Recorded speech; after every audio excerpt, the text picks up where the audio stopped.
Bem, nós havíamos parado na semana passada em qual pergunta mesmo? 95 foi a última, ou nós falamos? Falamos, não é? Nós vamos começar hoje a parte que fala das diferentes categorias de espíritos, ou ordens de espíritos. Como nós aprendemos, os homens estão na Terra enquanto dura a vida física. Quando termina o prazo de validade, não é? Que todos nós possuímos, nós vemos o corpo perecer. E então, em média, no mundo, desencarnam aproximadamente 100 mil pessoas por dia. Em média. E renasce um pouquinho mais que isto. Há uma pequena diferença entre o número de nascimentos e o número de óbitos. Para mais, não é? Mais nascimentos do que óbitos. Mas, você vê, em 10 dias morre uma Campinas. Se Campinas tivesse aí 1 milhão de habitantes, em 10 dias, em termos mundiais, a média estatística é esta: 100 mil desencarnes diários. E são 100 mil pessoas, cada uma com a sua história, cada um com o seu entendimento, com o seu nível de evolução, sua compreensão a respeito do mundo espiritual, seu caráter, porque cada pessoa vai tendo esse desenvolvimento individual e vai guardando consigo essas características. Bem, é intuitivo, ou são intuitivas, duas coisas. A primeira delas é que não teria nenhum sentido se nós morrêssemos e tudo acabasse. Não é? Alguém vê lógica nisto? Pode levantar a mão e tentar explicar. Que todos vivam uma vida e que depois de 10, 20, 50, 100 anos, o corpo morre e tudo acaba. Não há lógica nesta visão de que o túmulo é o destino de algo que foi criado com tanta delicadeza, com tanta preciosidade pelo ourives divino. Estes ourives humanos produzem joias com filigranas de incrustações em ouro, prata, platina.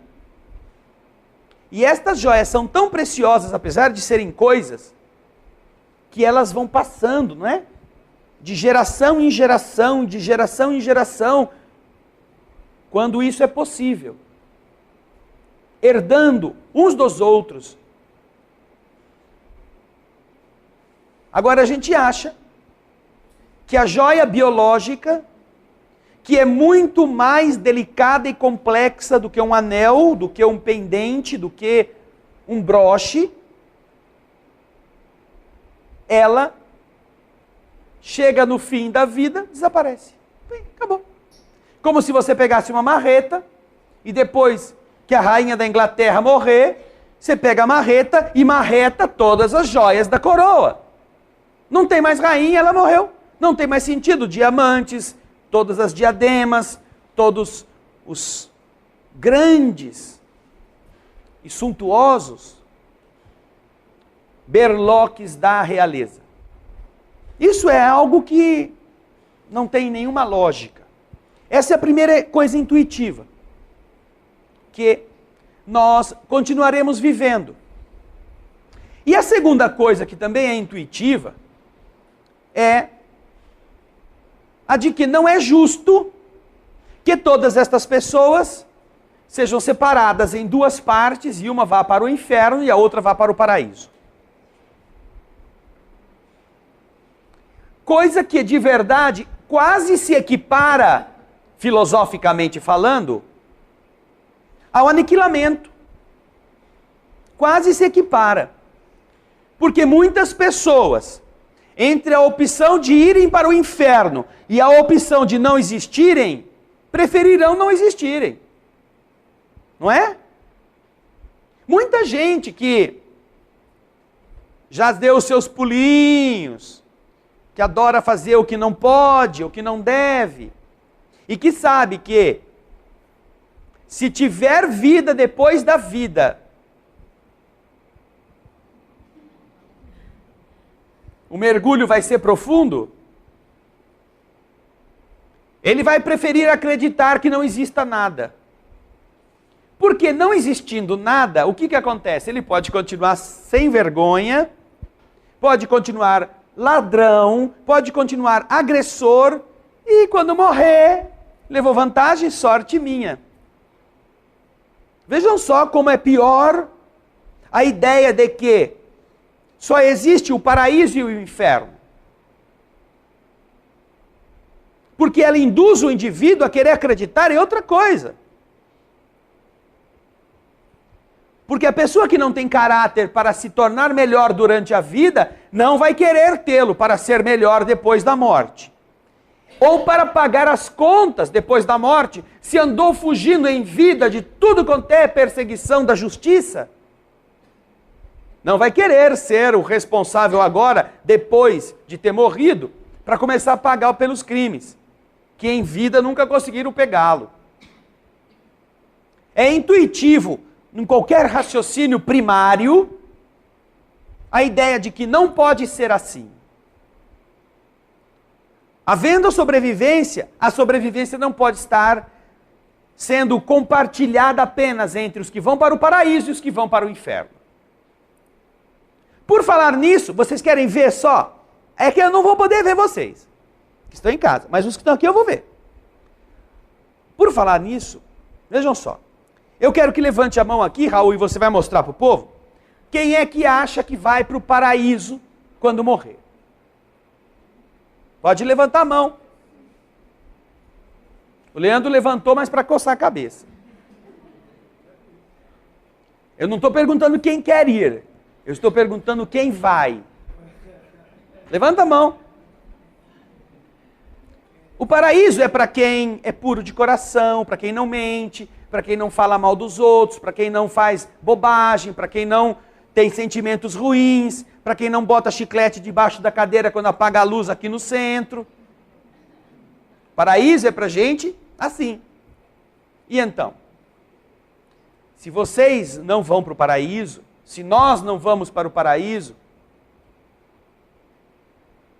é melhor ter uma outra opção, não é? Porque a que resta não é nem um pouco alvissareira. Não é ir com você em casa também a mesma coisa, não é?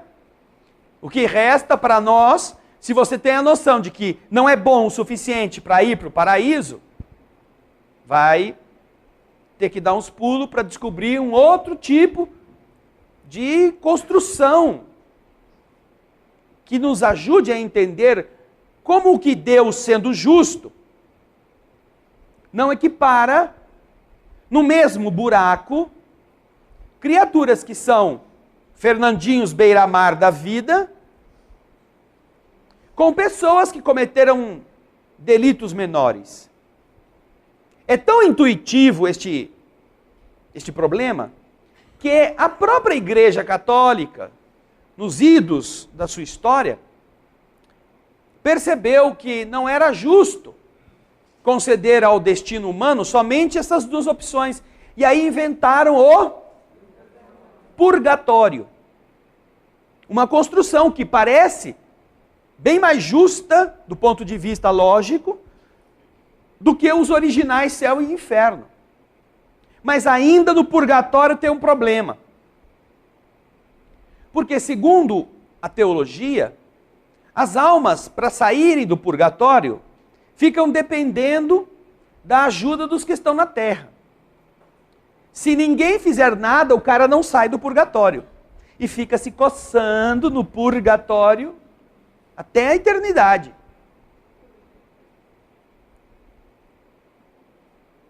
Como é que você sai do purgatório? Rezando por você, ou alguém rezando por você. E aí, como é que você a garante que quem ficou na terra vai rezar por você? Quem? Como é que você faz isso? Quando você vai morrer, se você tem um pé de meia, você sabe que vai para o paraíso, é verdade. Mas vai que lá em cima dê algum quiprocó, faça algum problema, dê um crepe no computador e eles tenham perdido tudo. São Pedro apertou o botão do reset e aí perdeu todas as inscrições anteriores. Você então é encaminhado para o purgatório. Você já deixa garantido nas paróquias onde você beneficiou com seu dinheiro, que sejam rezadas missas e mais missas e mais missas e mais missas em seu favor. Boa coisa, né?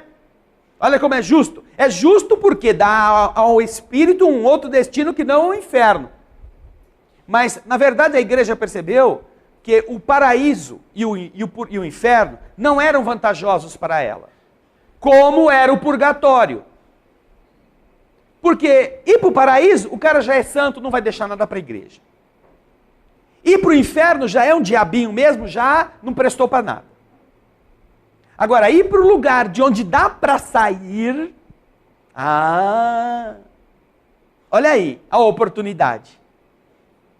Então, a igreja percebeu que era mais vantagem manter a história do purgatório, porque com o purgatório as pessoas que tinham dinheiro e quem não tinha dava um jeito de arrumar, deixavam pagas missas, rezas, em favor da sua alma. Isso acontece até hoje. Não acontece? Até hoje, às vezes você vai em missa e você vê o padre falando numa missa, que aquela missa foi rezada em favor da alma do fulano, fulano, fulano, fulano, fulano, fulano. Ele não fala quanto pagaram. E alguns talvez até não tenham pago. Às vezes é a família que pediu para rezar aquela missa em favor da alma, é missa de aniversário, coisas assim. Mas, geralmente, a tradição era a de que aquele que deixou paga a missa vá ouvir o seu nome, e intenção da alma dele. Isso acontece até hoje. Mas, excluídas estas discrepâncias que são próprias da nossa materialidade, a existência do purgatório, filosoficamente falando, dá uma opção às mentes que na Terra sabem que, obviamente, nenhum de vocês se candidata ao paraíso como alguém que já o conquistou. Mas que também não será justo que vocês sejam encarcerados na mesma cela de um celerado destes bandidos mais conhecidos pelo seu primarismo. Qual é o seu pecado? Meu pecado é falar mal da minha sogra, é não gostar dos caras lá com quem eu trabalho, eu ainda tenho raiva do proprietário que me despejou há 20 anos atrás. Com estas coisas assim não dá para ir para o paraíso. Mas também prender você junto com o cara lá que matou a namorada, arrancou o coração dela em vida, depois foi para casa, fritou o coração e comeu com cervejinha. Isso aconteceu aqui no Brasil, no Nordeste, uma cidade do Nordeste. Prender você que está com uma raivinha lá do seu senhorio, que te pôs no olho da rua, juntamente com um cara desses, não é muita diferença. Ou seja, sempre o ser humano tem a intuição de que existe uma diferenciação necessária, demonstrada pelo grau de valores ou de defeitos que as pessoas possuam. Você tem 2 filhos na sua casa. Comem a mesma comida, dormem às vezes na mesma cama quando são menorzinhos, ou no mesmo quarto depois que crescem, recebem os mesmos ensinamentos, comem na mesma mesa, vão na mesma escola, você os ama do mesmo jeito. Mas você sabe que em virtudes e defeitos, um é diferente do outro. E você trata um diferente do outro, porque se você tratar igual, o que você vai fazer? Se você premiar o safado, o honesto vai fazer o quê? Vai ser safado. Se você não tiver um padrão muito claro, você fez a lição? Cadê o boletim? Deixa eu ver sua nota.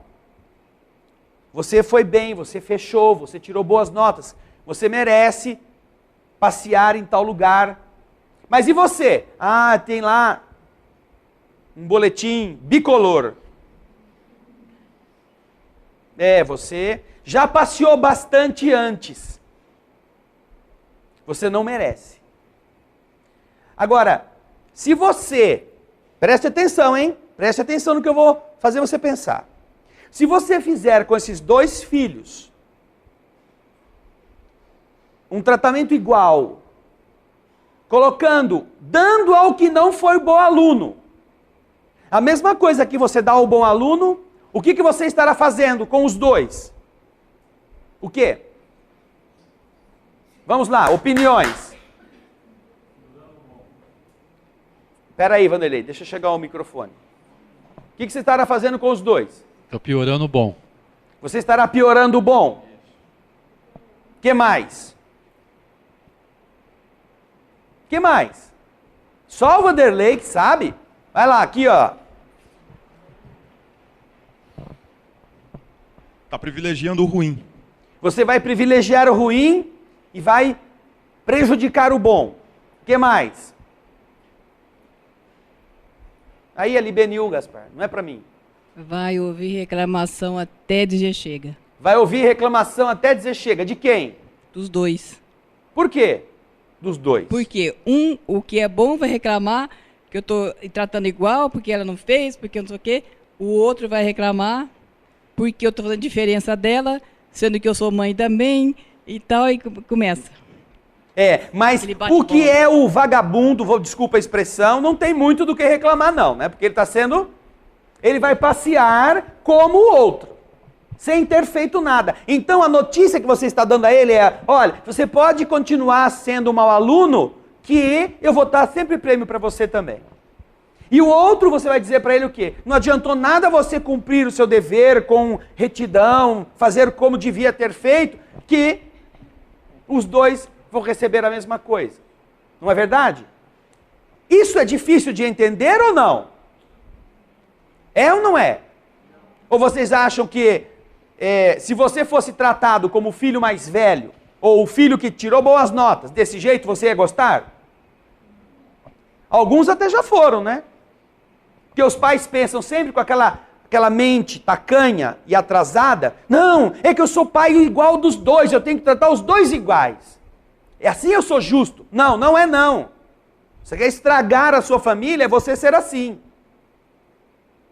Você será justo se tratar os 2 que são iguais do mesmo jeito.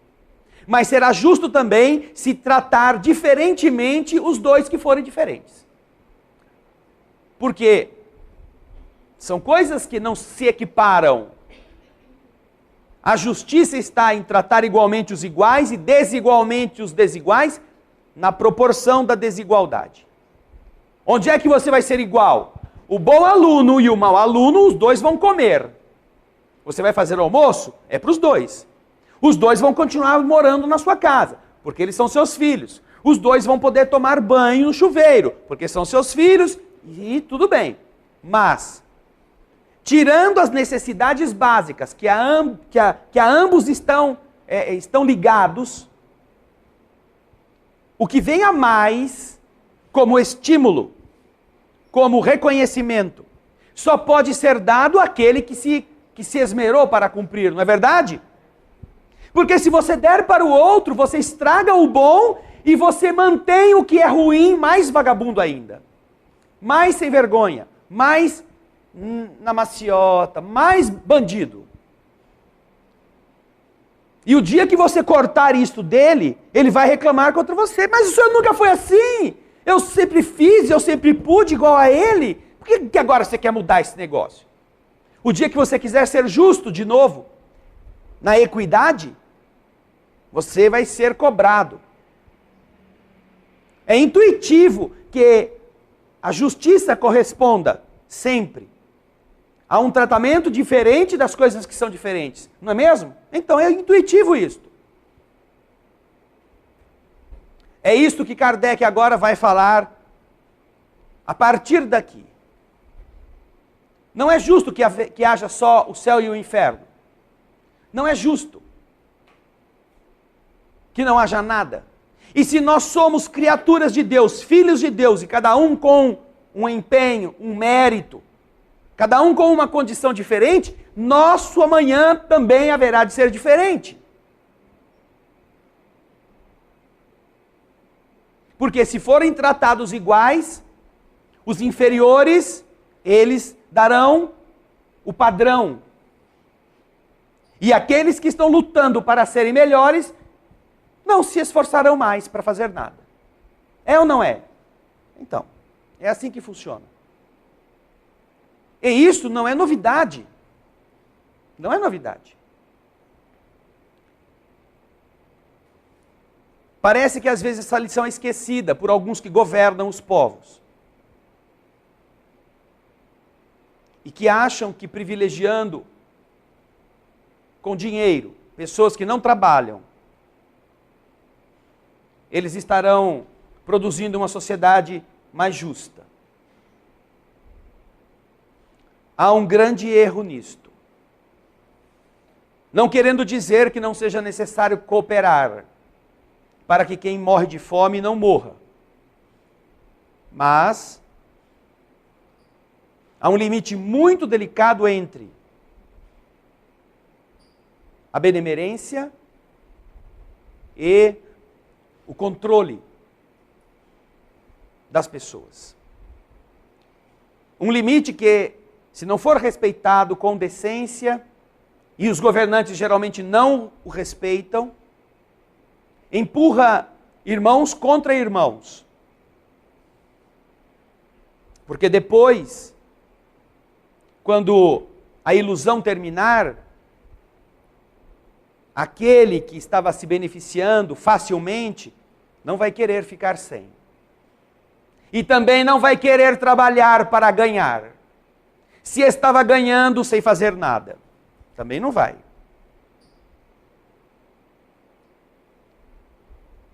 Decente é governante, seja da família, seja da comunidade, da empresa, ou de uma nação, que privilegia o trabalho, que cria condições para que todos tenham o trabalho como o sustento do seu esforço. E, obviamente, quando falta trabalho, quando não há necessidades, não há possibilidades para todos, em alguns casos, sistemas previdenciários que correspondam à satisfação das emergências.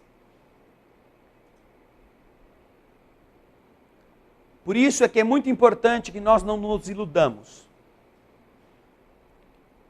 Essa injustiça que todos vocês conhecem, sem precisarem pensar, tem sido instaurada como maneira de manipular populações inteiras em vários países. Não é só no Brasil.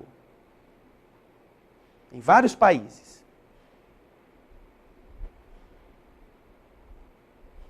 Ao ponto de que pessoas, para não perderem os recursos do erário, mantêm alguns dos seus filhos na condição de famintos. Não lhes dão comida, para que eles não engordem. E para que depois a fiscalização não diga, você não precisa mais. Porque seus filhos já saíram da linha da subnutrição. Houve um evento no nosso país, que aconteceu agora. Havia necessidade de reciclar pessoas, mulheres costureiras, para trabalharem numa empresa. 500 vagas. 500. Abriu-se então toda uma linha de financiamento para que se qualificassem as mulheres para serem trabalhadoras têxteis da empresa, que lhes daria emprego e salário depois que elas terminassem o curso. Investiu-se uma quantidade grande de recursos públicos, 12 milhões, 15 milhões para financiar todo este processo. Professores, linhas de trabalho, lugares para elas aprenderem. Quando terminou o curso, aconteceu uma coisa interessantíssima. Por quê? Porque como ele foi realizado numa região bastante pobre, exigiu-se que as mulheres que pudessem se qualificar fossem aquelas que recebiam assistência do governo em bolsa. Bolsa Família. São pobres, não têm recursos, então vamos dar a essas pessoas a qualificação para que elas trabalhem. Muito nobre, é correto isto. Então as 500 mulheres fizeram o curso, aprenderam a ser costureiras. E quando o curso acabou, a empresa esperava pelas 500 funcionárias, mas nenhuma apareceu. Nenhuma foi trabalhar. Porque nenhuma queria perder o Bolsa Família.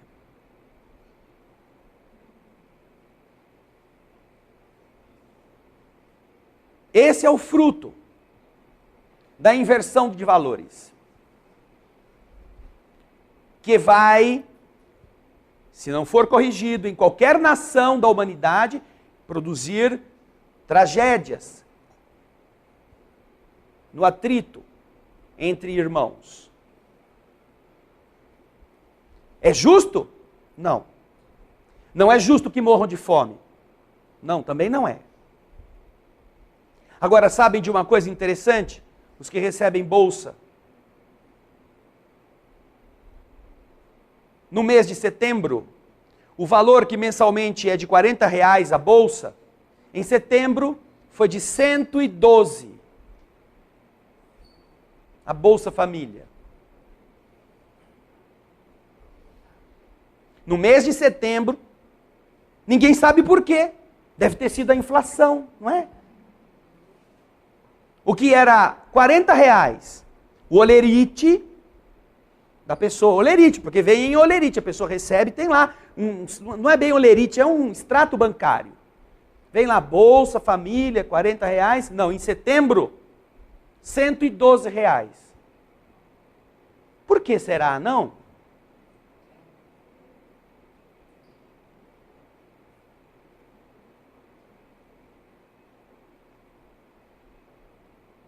Estes são critérios que precisam ser observados, para que a justiça, de verdade, corresponda ao anseio de todos.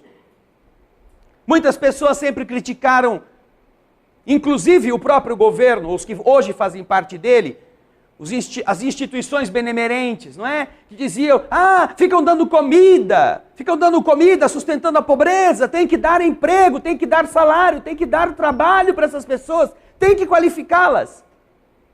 Sempre se atacou a benemerência, inclusive estes que hoje ocupam alguns postos de governo, dizendo que isso é manter a pobreza. E o que eles estão fazendo? A mesma coisa. Só que agora em escala eleitoral. Tal é a discrepância que as pessoas não pensam e se surpreendem quando escutam que as coisas são assim.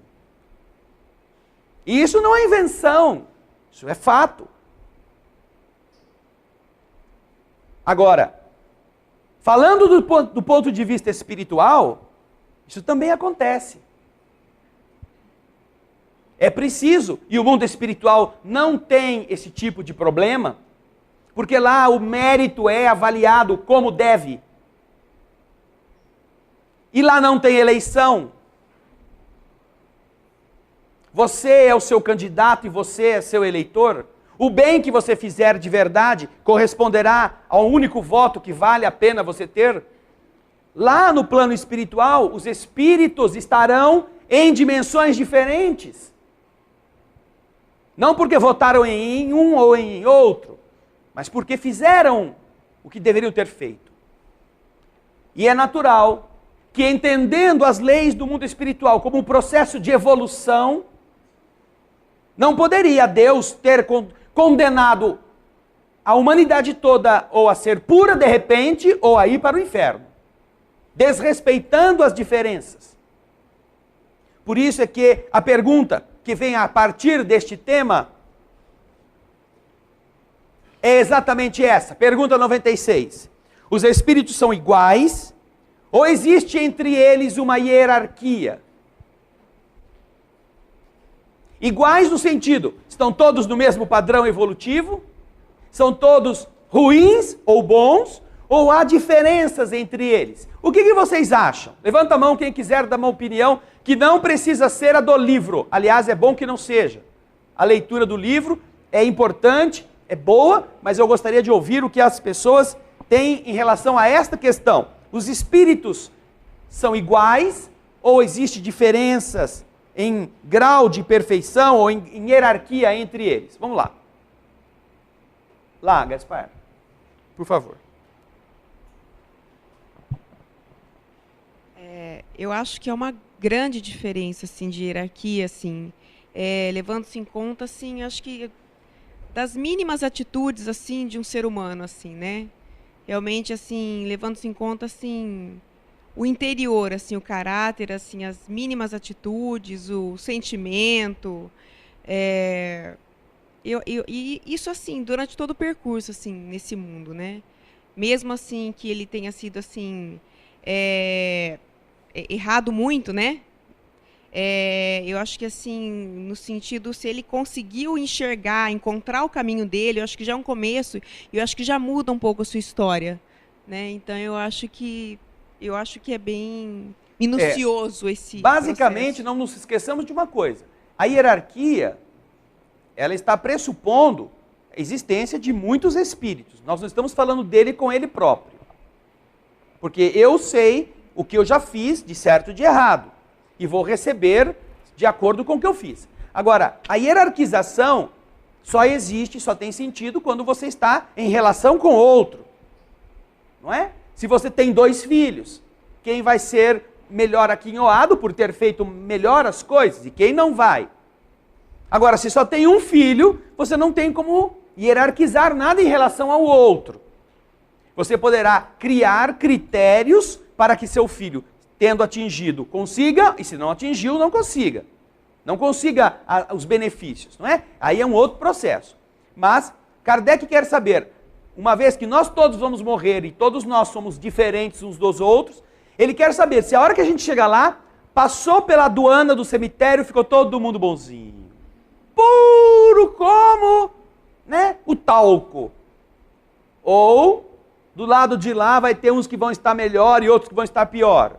Não é? Nesse sentido, também, que a gente pode entender a sua resposta. Mais alguma opinião que seja divergente, que não concorde com isso? André, eu tenho ouvido, eu acho que espiritualmente nós somos iguais. O que existe é grau de perfeição, não hierarquia. Eu acho que o termo hierarquia, eu não vejo escrito em nenhum lugar. É apenas o seguinte, grau de elevação e perfeição. Eu acho que hierarquia diz o seguinte, comando. Hierarquicamente o exército tem um comando, né?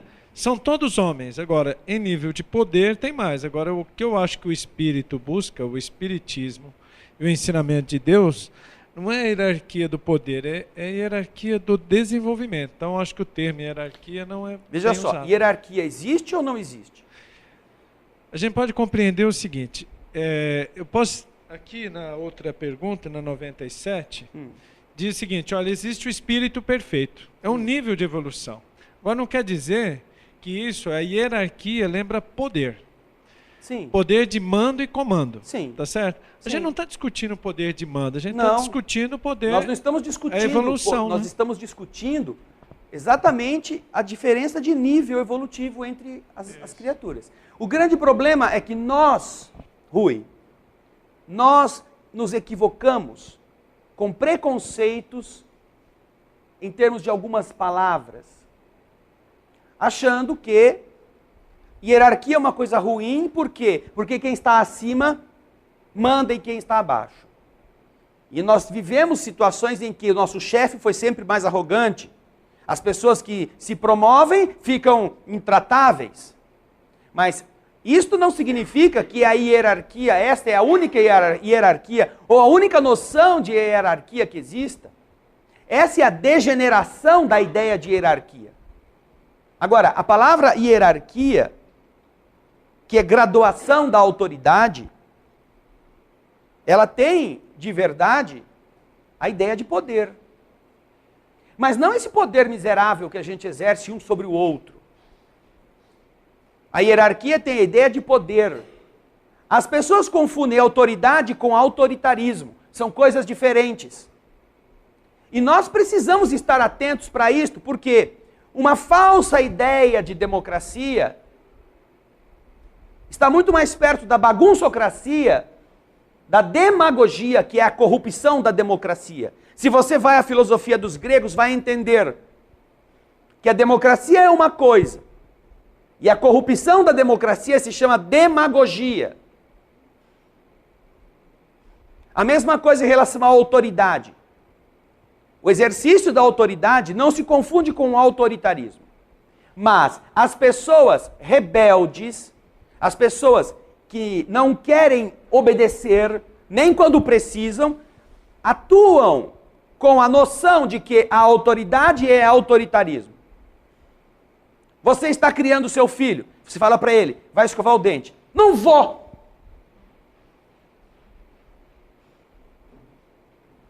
Ele tem 3 anos. Ah, tá bom então. Não está mais aqui quem falou. Tá bom, nenê. É isso que você vai fazer? Vai tomar banho. Vai você!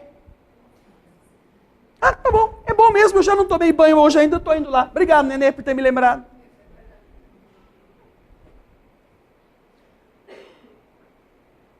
Há um equívoco na maneira pela qual nós entendemos as palavras. Há sim hierarquia.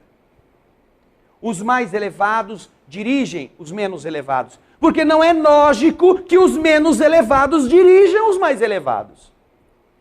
Não é lógico que o seu filho mande em você e faça aquilo que ele tem vontade de fazer contra o que você está dizendo que ele tem que fazer. Agora, se você o põe de castigo, você está sendo autoritário? Não, você está exercendo a autoridade. E nós temos que aprender a ter coragem de fazer isso, porque infelizmente, seja pela mídia, seja pela modernidade, as pessoas estão deixando de exercer a autoridade por medo de serem taxados de autoritários. Quando a autoridade deve ser exercida no limite da lei, que prevê os poderes para serem exercitados. Hierarquia é esta noção, é ordem. Ordem de comando e de responsabilidade. Mas se você assiste o Nosso Lar, você assistiu? Você viu que o governador da cidade era governador há 116 anos, era o que mais trabalhava, o que não descansava, o que mais servia a todos. Ele exigia que todos descansassem, mas ele continuava servindo. O sentido da hierarquia, espiritualmente falando, conquistada pelo mérito, é totalmente diferente deste que nós, neste mundo de gente atrasada, a gente achou que é. Ah, eu sou superior a ele, e então piso nele. Ah, eu vou ser eleito para tal cargo, eu vou conquistar tal dinheiro, porque assim eu vou me afastar dos miseráveis. Ao contrário. A hierarquia, conquistada pelo esforço, pela qualificação daquele que aprendeu e sofreu para ser melhor, o aproxima dos que ainda não entendem. Portanto, não há problema nenhum, logicamente ou semanticamente falando, de nós entendermos a palavra hierarquia como Kardec está colocando aqui. existe uma diferença entre espíritos. Vocês acham que é justo que os espíritos trevosos governem a humanidade ou a Terra? Governem. Eles podem influenciar. Eles podem atuar sobre quem gosta deles. Mas governar o destino da humanidade? Quem daqui que está presente gostaria de ser governado por esses espíritos trevosos? Levanta a mão. Ou vamos fazer um abaixo-assinado para tirar Jesus do governo da terra, porque a gente é contra a hierarquia, espírito elevado, espírito... Não, vamos botar os espíritos inferiores junto lá com o Senhor para governar a humanidade. Tem lógica num negócio desse? Eu sou o primeiro que não quero. Eu quero ser governado por quem sabe mais do que eu, quem é mais nobre do que eu, quem tem mais condições de discernimento do que eu tenho. Porque ele vai me ensinar. E não há vergonha em nada disto. Os conceitos políticos que os homens criaram são para discurso em palanque. E geralmente, sob o rol, sob o verniz da democracia ou da autoridade de respeitar a todos, se instaura um procedimento de fraudar o que deve ser seguido, o que deve ser observado, em qualquer tipo de administração. Vejam só, não estou me referindo a um tipo A, B, C, estou falando de um todo. As pessoas que antes eram as primeiras que denunciavam o crime, que denunciavam a corrupção, que denunciavam a sem-vergonhice pública, hoje a promovem. E acham ruim dos que denunciam. Ora, tem sentido uma coisa dessa? Acham que é errado falar que eles estão roubando. Por isso, Rui, não há problema nenhum, não há equívoco nenhum na palavra hierarquia, compreendida pelo critério verdadeiro que a palavra possui. Porque você exerce a hierarquia na sua família, Rui. Você manda sua filha, seus filhos fazerem o que eles têm que fazer, mesmo que eles não gostem. Aí olha para você e fala assim, você é muito autoritário, você vai ver só quando eu tiver meu dinheiro. Não, quando você tiver seu dinheiro, porque as pessoas imaginam, né? Que elas vão ser poderosas quando tiverem dinheiro, não é? Aí quando você for dona do seu nariz, você faz o que você quiser, mas enquanto você estiver sob meus cuidados, eu sou responsável por você. Então você vai escovar o dente, e se não escovar bem uma vez, vai escovar duas, vai até gastar o dente, mas vai escovar.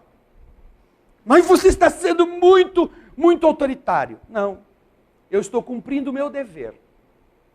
Agora, se você tem medo, e parece que hoje muitas pessoas têm medo de exercer a autoridade sobre os seus filhos. E até mesmo o próprio governo está tentando intimidar, de uma certa maneira, esse tipo de cuidado, porque, agora se você der uma palmadinha no seu filho, já vai ser processado.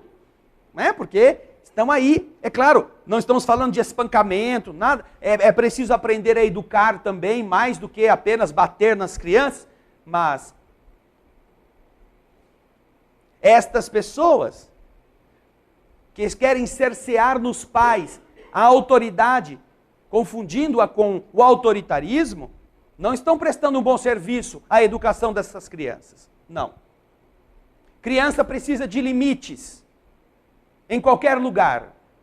Na escola, em casa, e por esta falsa visão de uma complacência na disciplina, hoje as professoras e professores apanham dos alunos quando não são perseguidos, quando não são intimidados por eles. Apanham nas salas. Professoras hoje confessam que têm medo de ir dar aula. Porque os alunos não têm nenhum pingo de respeito por quem os está ensinando a ser menos bichos do que são. Por causa de uma falsa liberdade.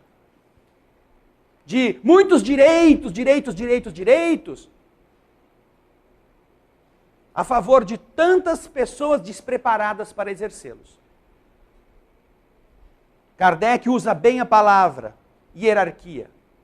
Porque no universo, os que são melhores dirigem os que são piores. E inclusive, olha só que coisa interessante, quem acha coisa de autoridade aí, de arrepiar cabelo, agora vai ter um infarto. Inclusive os espíritos obrigam entidades inferiores a renascerem contra a vontade. Obrigam. São as chamadas reencarnações compulsórias ou por motivos judiciais, como dizem nas obras de André Luiz. Obrigam. Eles são tão atrasados, tão ignorantes, que eles não têm condições de promoverem as escolhas para se melhorarem.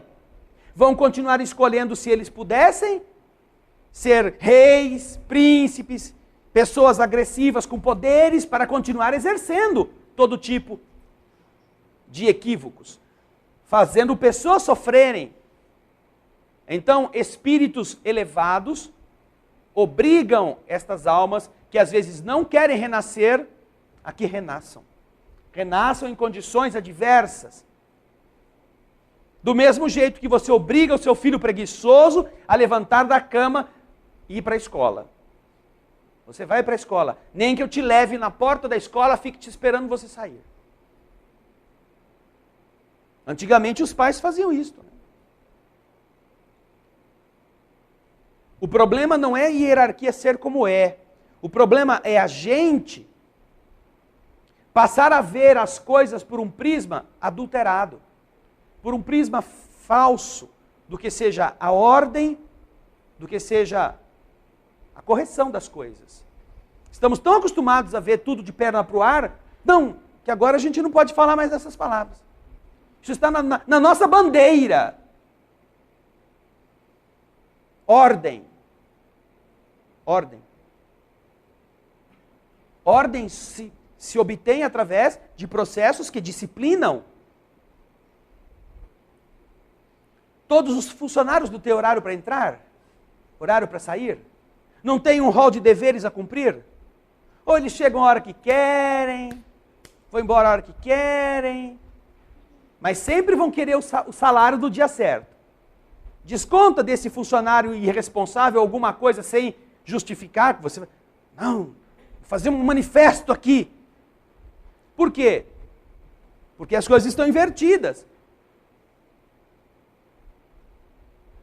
Agora, se há necessidade de organizar numa empresa, numa família, os horários, porque tem alguém que diz como vai ser, isso significa hierarquia. Não é autoritarismo. Quando eles se tornarem adultos, eles poderão fazer isso na casa deles. Poderão viver do jeito que quiserem. Quando você for patrão, você poderá fazer a mesma coisa com seus funcionários ou mudar. Mas enquanto não é, funcionarão as coisas como tem que funcionar, para que tudo ande direito, em ordem.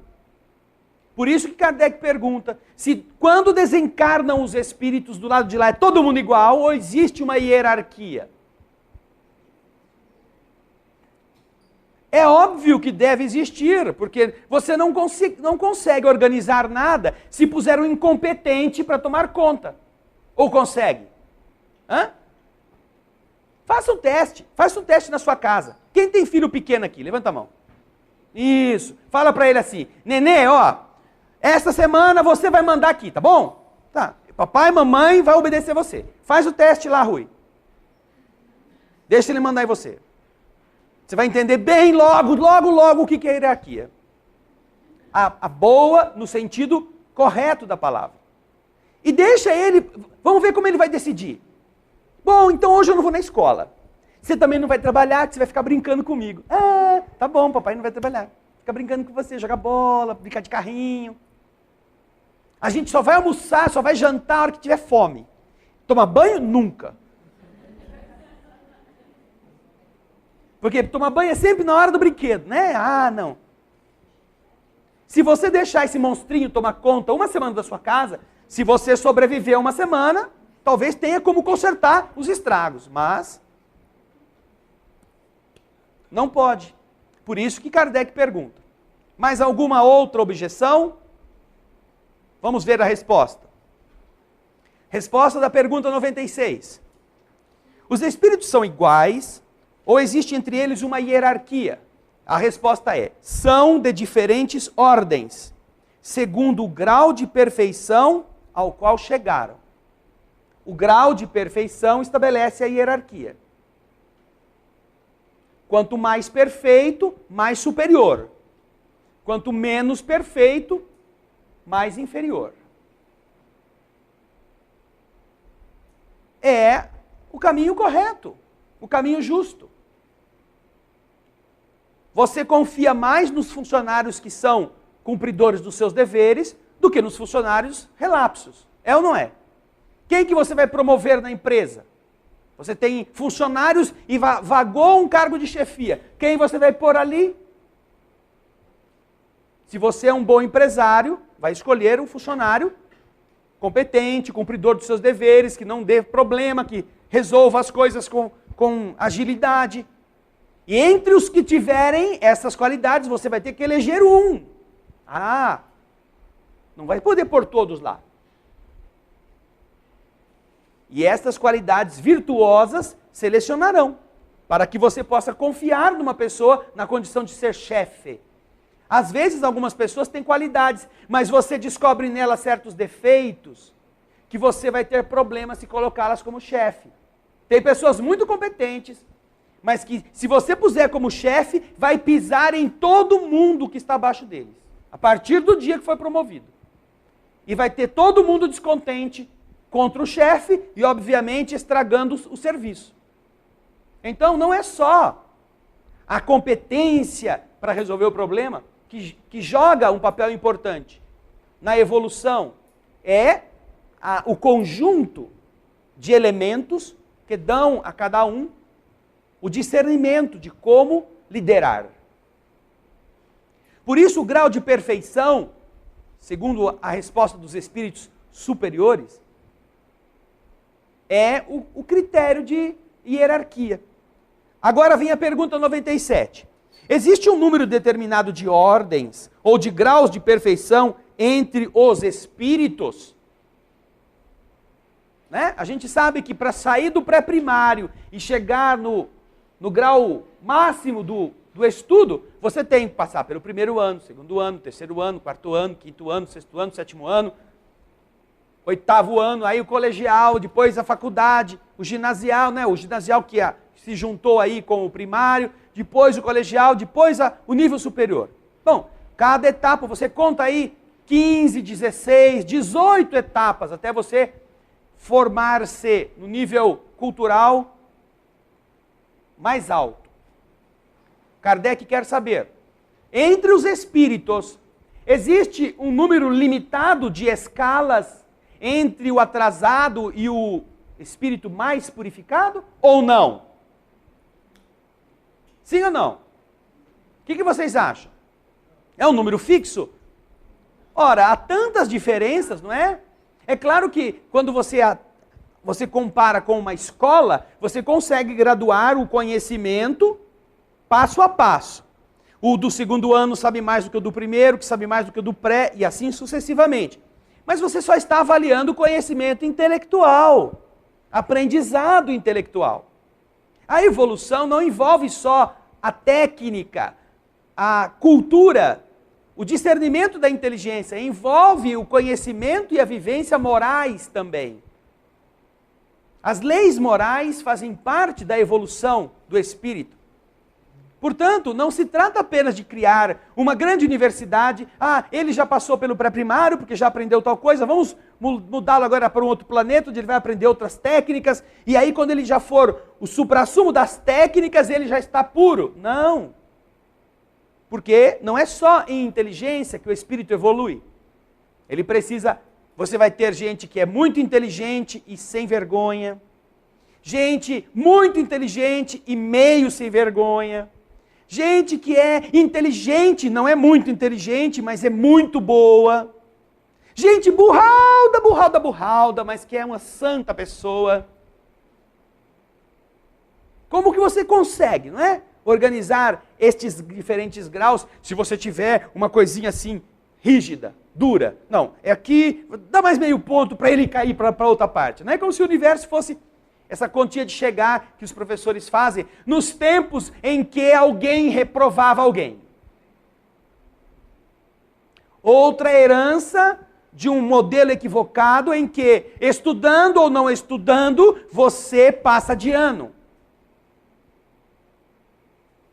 Não, porque não pode repetir a pessoa. Ah, a reprovação é um trauma para a vida dela. Então não vamos traumatizar. Vamos criar incompetentes sem trauma. Vamos deixar todos passarem de ano assim, todos se sentem inteligentes, mas não sabem escrever o nome.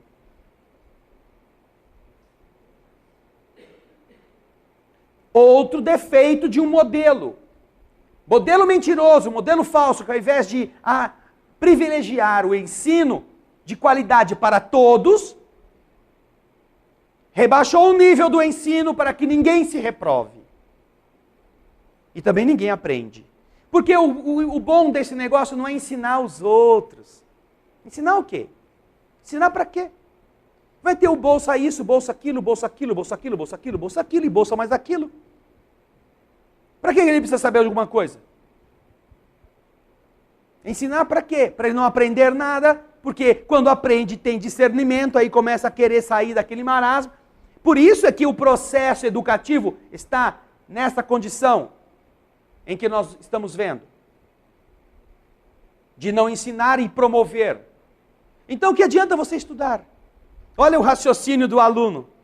Se eu estudar, eu passo. Se eu não estudar, eu passo. O que você escolhe? Se você é minimamente inteligente, o que você escolhe? Se você é inteligente, você escolhe estudar. Mas se você não é inteligente... para quê? Eu vou passar mesmo. Não vou nem na escola. Vou ficar aqui em casa e telefono lá se o meu diploma já está pronto. Depois vou pedir emprego. Aí vou concorrer com alguns que estudaram, né? E vou achar injusto que eles passem e que eu fique reprovado.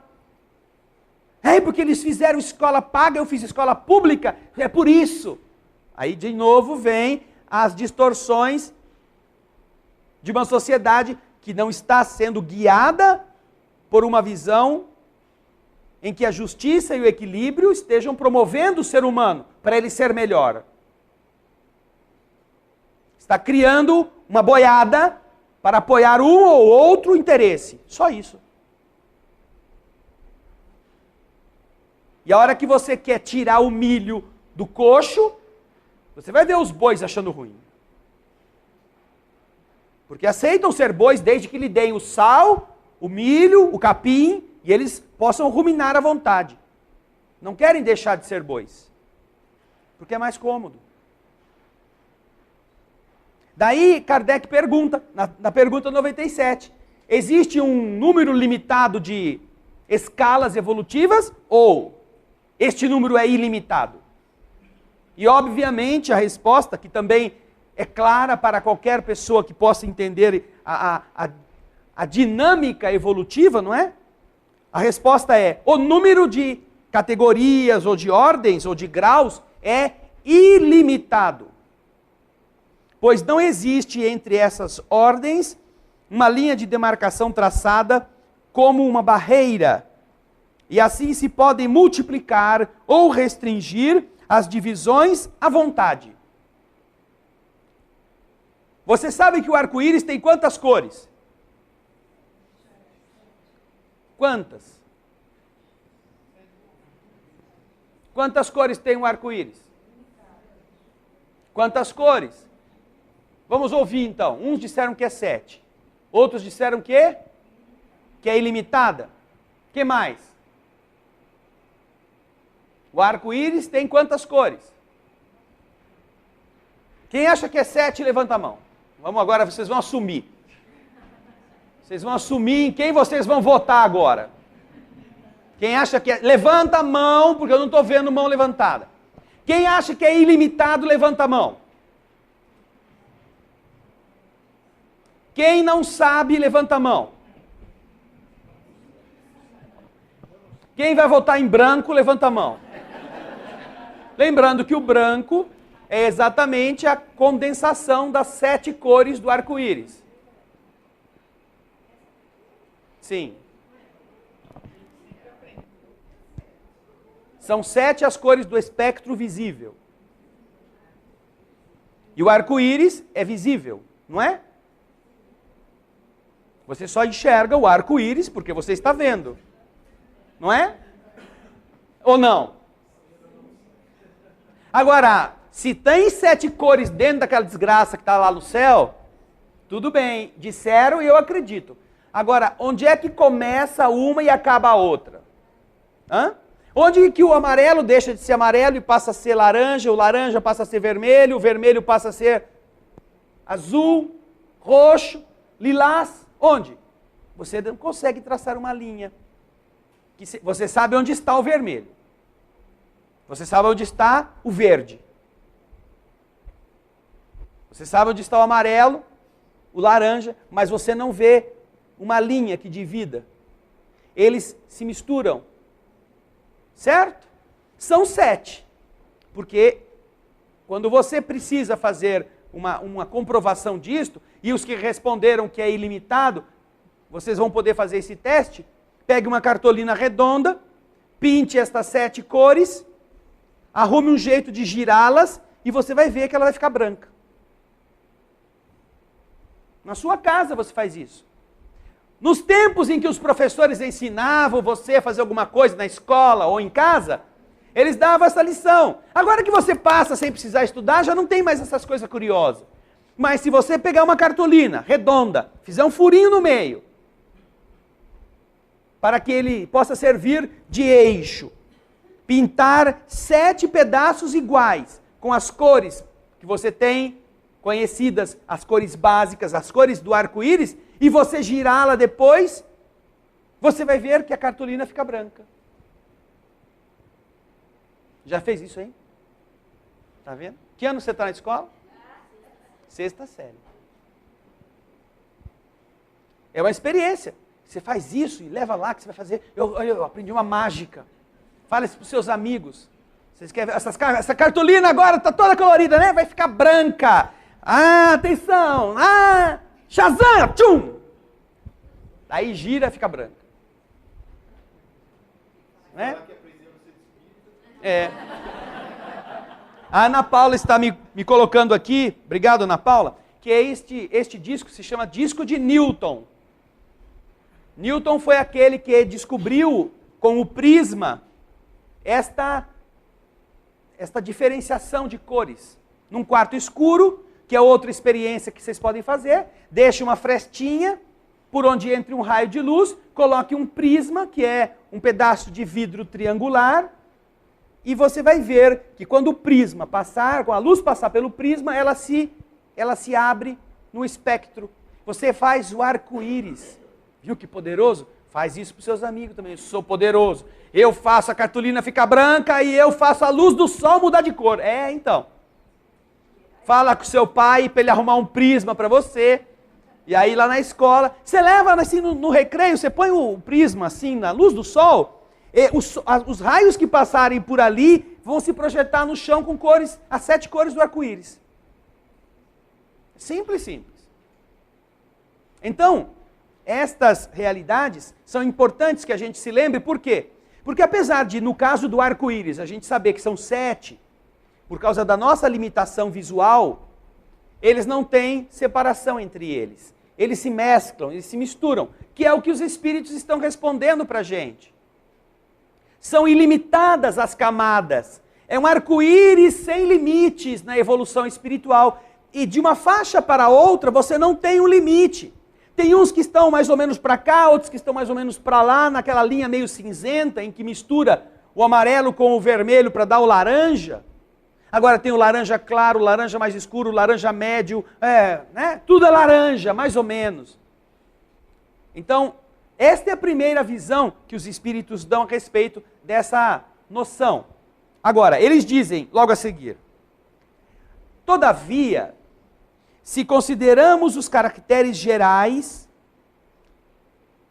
estas ordens podem reduzir-se a 3 ordens principais. Não é isso, por exemplo, que os professores na pedagogia fizeram? você não tem como medir o conhecimento do aluno do primeiro para o segundo ano. O que você ensina no primeiro, o que você ensina no segundo, porque eles estão grudadinhos. Mas você tem como entender conteúdos que são básicos, para que depois dos básicos você possa depositar sobre a base conteúdos mais avançados, não é? Para que depois de básicos e avançados, você possa depositar conteúdos superiores e específicos. Você divide na pedagogia, na construção do universo da formação do aluno, você divide as etapas entre aquelas que são básicas, as que são secundárias e as que são superiores. Não era assim que a gente chamava? Ensino primário, ensino secundário, naqueles tempos. Alguns aqui ainda são do tempo do ensino secundário, não é? E depois tem o ensino superior. Uma divisão assim é possível se fazer também em relação às diferenças entre a evolução dos espíritos. Consideradas ilimitadas, na sua especialidade, pode-se entendê-las divisíveis para o entendimento lógico em grupos, de acordo com a essência, como ele diz aqui na resposta, de acordo com os caracteres gerais. Podem se colocar em primeiro lugar aqueles que tenham alcançado a perfeição. Os espíritos que atingiram a perfeição estão em primeiro lugar. Fizeram todas as lições, passaram por todas as etapas e agora, dentro do nosso conceito de perfeição, não é? Podem ser considerados prontos. Esses estão em primeiro lugar. Os chamados espíritos puros. Os da segunda ordem alcançaram a metade da escala. O desejo do bem é a sua preocupação. Os da última ordem estão ainda no início da escala. Os espíritos imperfeitos, caracterizados pela ignorância, o desejo do mal e todas as más paixões que lhes retardam o progresso. Vamos então, para entender de uma forma simples, observar isto. O critério é bem e mal. Não é, vamos dizer, politicamente correto, porque muitos criticam a questão do maniqueísmo, né? Ou bem ou mal, ou bem ou mal, ou branco ou preto, ou céu ou inferno. Mas os espíritos estão dizendo que nas diversas graduações entre a ignorância e o discernimento, nós vamos encontrar, resumindo em uma única expressão, a predominância do mal, a predominância do bem e a pureza. Com este processo, você consegue separar em 3 grupos os espíritos, em termos evolutivos, depois que deixaram a Terra. Os espíritos que já se purificaram, portanto, já conquistaram o entendimento pleno do bem. Neles não há mais impureza, não há mais nenhum resquício do mal, não há mais ignorância, não há nada, a não ser os níveis superiores, os níveis mais purificados que se poderiam conceber. Abaixo deles tem quem? Os que estão no meio do caminho. Eles já melhoraram bastante, já não têm mais a preocupação com o mal, mas ainda estão precisando melhorar, precisando evoluir. E antes deles estão os espíritos onde o mal predomina. Por causa da ignorância, por causa dos seus defeitos, por causa da sua, vamos dizer, jovialidade, imaturidade, melhor dizendo. Não porque eles são maus, que Deus criou eles mal, bandido, sem vergonha, não. Eles são imaturos, não sabem como agir, como seu filho. Seu filho não é mau, se ele não quer ir na escola, ele não quer que você trabalhe, ele até vai ser muito carinhoso com você. Fica aqui, papai, fica aqui, Ruizinho, fica aqui, me dá comidinha hoje, papai. Ele gosta de você, ele não quer que você cumpra o seu dever, quer que você fique com ele. Ele não faz isso por maldade, ele faz isso por imaturidade. Até ele entender que a tarefa na vida humana não é ficar brincando de carrinho, de boneca, é você se qualificar, ele precisará ser posto na linha para entender isto. Alguns adultos, inclusive, depois que se tornam maduros no entendimento, eles até questionam o tipo de criação que tiveram. Puxa, meu pai tinha que ter sido um pouco mais rigoroso comigo. Hoje eu estaria melhor do que eu estou. Hoje eu teria me formado, eu teria estudado mais. Se minha mãe tivesse pego no meu pé, não tivesse me deixado fazer as doideiras que eu sempre quis fazer. Algumas pessoas que eu conheço avaliam a si mesmos e veem que os seus pais poderiam ter tido uma outra conduta com eles, e eles hoje estariam melhores segundo os padrões do mundo, segundo as necessidades da terra. Mas o que acontece? O pai quis ser bonzão, a mãe não quis contrariar, e foi largando. Uma empregada que tomava conta, foi aprender na escola. Passou, não passou, ano que vem faz outro. Agora todo mundo passa, tudo bem, vai tranquilo. Naquela época, esse pai era liberal, era o melhor pai do mundo, era a mãe mais, legal. Daí chega o momento da competição da vida. E aí a pessoa descobre que ela não se qualificou, porque aquelas pessoas que tinham a tarefa e o dever de orientar os seus passos, não fizeram isso. Foram tão infantis quanto os filhos.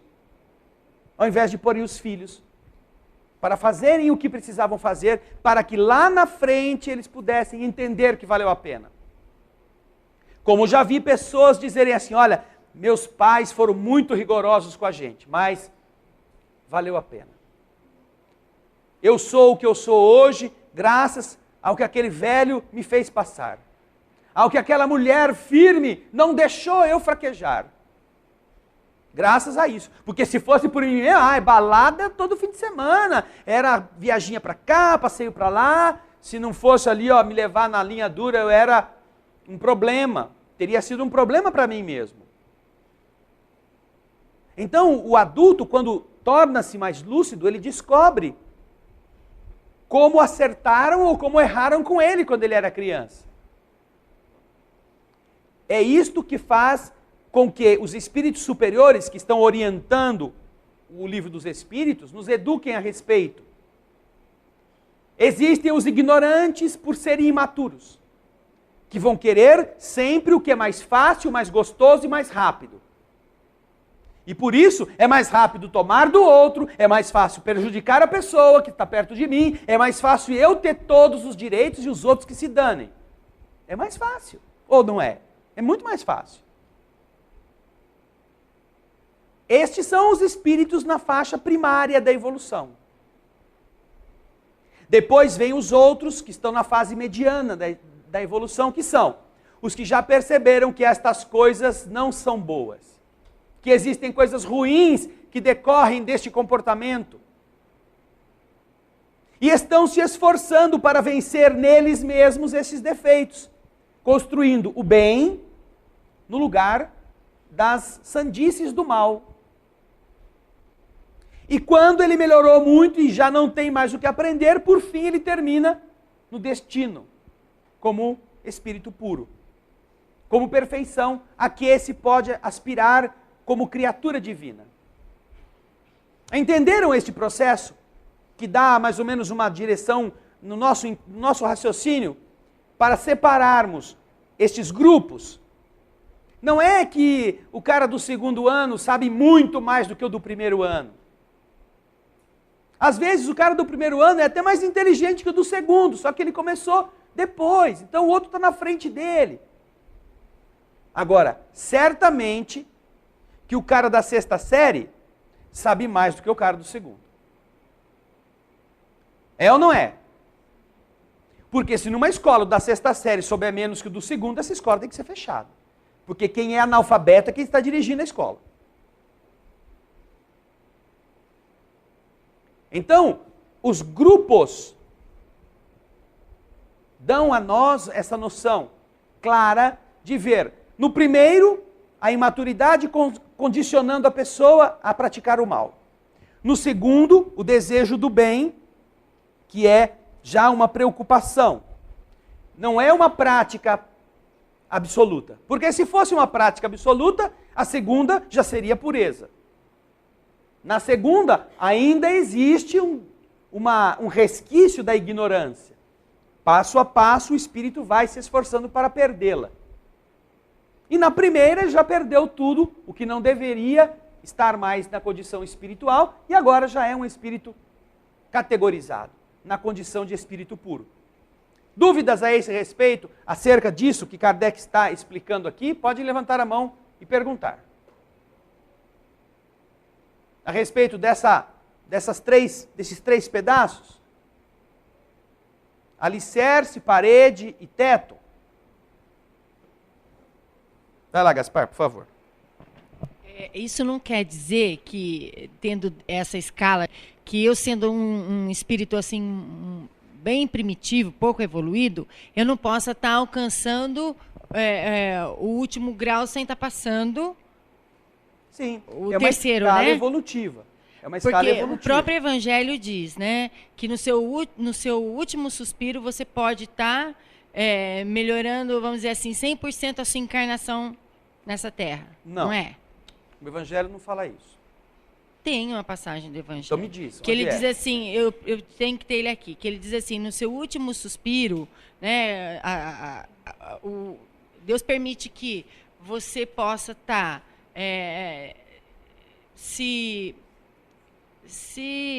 como que eu posso dizer? Se arrependendo. Isso. Se arrependendo dos seus erros e tentando acertar, e que isso, no seu último suspiro, ele é bem claro, ele diz assim que ele pode adiantar a sua evolução por conta desse reconhecimento que ele tem dos seus erros nesse espaço de tempo. O que você entende por adiantar a sua evolução? Adiantar? O que você entende por isso? Coisas que eu errei aqui, ter consciência do que eu fiz, sendo que até aquele momento eu não tinha feito, e a partir daquele momento que eu tenho consciência do que eu fiz, ter deixado para trás, vamos dizer assim, ter superado isso e passado por uma condição melhor. O que é condição melhor para você? Condição melhor? Sim. Você diz encarnado ou desencarnado? Não, em evolução. Desencarnado? Em evolução, como espírito. Você está dizendo, no último suspiro ele se arrependeu. E aí isso fez com que ele fizesse o quê? Ele saísse do pré-primário e fosse para a 8ª série? Não para a 8ª série, mas vamos dizer assim, porque dentro da história do espiritismo, eu não tenho assim tanto conhecimento quanto você, né, André? Mas eles têm lá o tempo de permanência de acordo com a sua evolução. Permanência onde? Do grupo dos bons. Dos bons. Tá. Ele pratica bondade, reencarna, reencarna, até que ele passa a ser um anjo. Um espírito angelical. Um espírito evoluído. Evoluído, né? Isso. É nesse sentido que eu quero dizer. Se ele pode estar fazendo isso. Poder o quê? Ele se arrepender no momento final, ele pode. E isso não provoca nele um crescimento, vamos falar assim, espiritual? Depende. Esse crescimento poderá ser no sentido de ele superar seus próprios defeitos, ele não ter rancor daqueles que o feriram, ele está disposto a arcar com as consequências dos seus atos. Isso pode. Mas a torná-lo melhor porque ele se arrependeu, ainda não. Como fala o Evangelho, o arrependimento, mesmo na hora da morte, por isso a doutrina espírita é contra a eutanásia. Você vai encontrar isso no Evangelho segundo o Espiritismo, nesta área onde ele condena a eutanásia. Você vai ver que alguém pode, naqueles minutos finais da sua vida, construir na sua lucidez novos conceitos. a respeito do que ele fez, de como ele errou, do quanto ele deveria ter acertado e não acertou, e as novas disposições para a vida futura. Mas ele terá que enfrentar todo o mal que ele fez. Ele precisará renascer e corrigir o mal que praticou. Engana-se a religião que, em extremes, faz a pessoa beijar a cruz e dizer que se arrependeu dos seus pecados porque assim ela ganha o paraíso. Isso é uma fraude, isso é um estelionato moral. Porque ninguém pode, com um beijo no crucifixo do padre, compensar a lágrima de uma vida inteira de sofrimentos que ele fez o seu semelhante passar, enquanto ele só sorriu. Não é assim que a justiça do universo se constrói. O arrependimento, mesmo no leito de morte, é útil ao espírito que quer despertar em relação a si mesmo. Mas isso não significa nem que ele não vá passar pelo umbral. Provavelmente vai passar bem passado. Eu sei que eu mereço estar aqui. Não vai passar, não, eu estou injustiçado, eu fui tão bom e não sei o que eu vim fazer aqui. Isto sim. E pode ser que, em função da sua lucidez, o tempo de permanência dele na região trevosa seja um pouquinho menor. Mas não tem mais esse comércio do... Não abrevia, como a gente entendia nos ensinamentos teológicos de outras antigas religiões. Ai, se arrepende agora aqui. Como tem a historinha, né, do mineiro, que estava lá no leito de morte para morrer, e o padre foi lá, arrependa-se dos seus pecados, renega o demônio. E o homem quietinho lá, não falava nada. O padre foi chamado para dar extrema unção. Vai, arrepende dos teus pecados, renega o diabo. E o homem quietinho. E o padre, né, vendo que o homem estava escutando, mas o homem não respondia nada. Mas por que você não quer se arrepender dos seus pecados e renegar o diabo? Sim, olha, seu padre, enquanto eu não souber para onde for, eu não quero ficar de mal com ninguém. Enquanto eu não souber para onde eu vou, eu não quero ficar de mal com ninguém. Bem mineiro o negócio, né? Assim. Vou renegar o diabo, depois está lá o cara com o espetão me esperando, porque é para lá que eu vou. Como é que eu vou explicar para ele que não foi bem isso que eu quis dizer? É o que alguns políticos tentam fazer hoje, né? Que sempre foram a favor do aborto e agora estão dizendo que eu sempre fui contra o aborto. É a mesma coisa. Então estas são questões que nós devemos tirar da nossa ilusão. Não é por este caminho que você vai sair de um nível evolutivo e chegar em outro assim, só pelo arrependimento. Não. O arrependimento, fala o Evangelho, ele é uma boa entrada na vida espiritual. Mas a conta está feita. Você vai ter que enfrentá-la. E o arrependimento verdadeiro vai te dar força para você aceitar, reparar o mal que praticou. Porque este mal terá que ser reparado. Esse é o único arrependimento eficaz. O arrependimento que não é tornado efeito, não é arrependimento. É um estelionato. É um jeitinho brasileiro para fugir da lei. E no mundo espiritual não é assim que funciona. Certo? Então, vamos meditar a respeito dessas questões com esta lucidez. Se você for lá no Evangelho, você procurar o texto, depois você me mostra e eu te explico.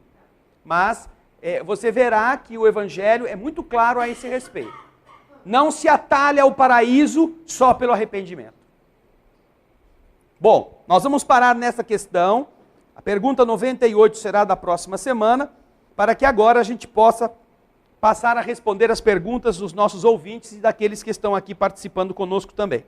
O Geraldo de Campinas, ele pergunta, falando sobre o caso que nós contamos na semana passada, da noiva que não queria deixar o corpo, não é?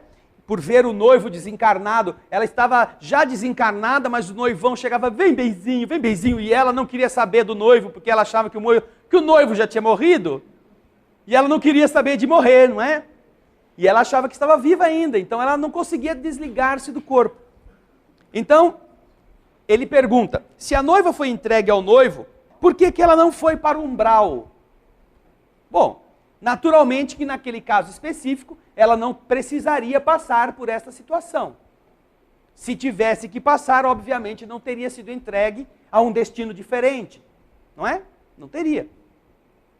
Aí ele pergunta, o viciado em cigarro que recebe sua cota está no umbral? Obviamente que não, porque lá ele não tem cota. No umbral, o vício não tem cota, ele se extrapola de todas as formas. Ele se aproxima dos encarnados e bebe com os encarnados, e come com os encarnados, e se vicia com os encarnados, ele se droga com os encarnados quando quiser, e continua viciado.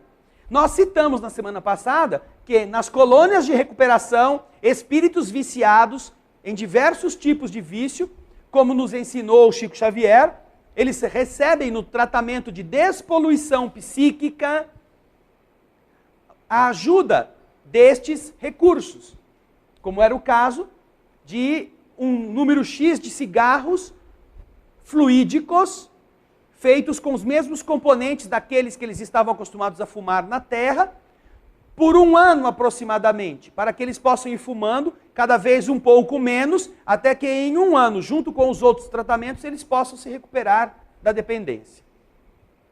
Esta é, portanto, uma terapêutica para os que já estão nas condições de se melhorarem em atendimentos espirituais, em algum tipo de departamento de assistência. Não para os que estão colocados no umbral.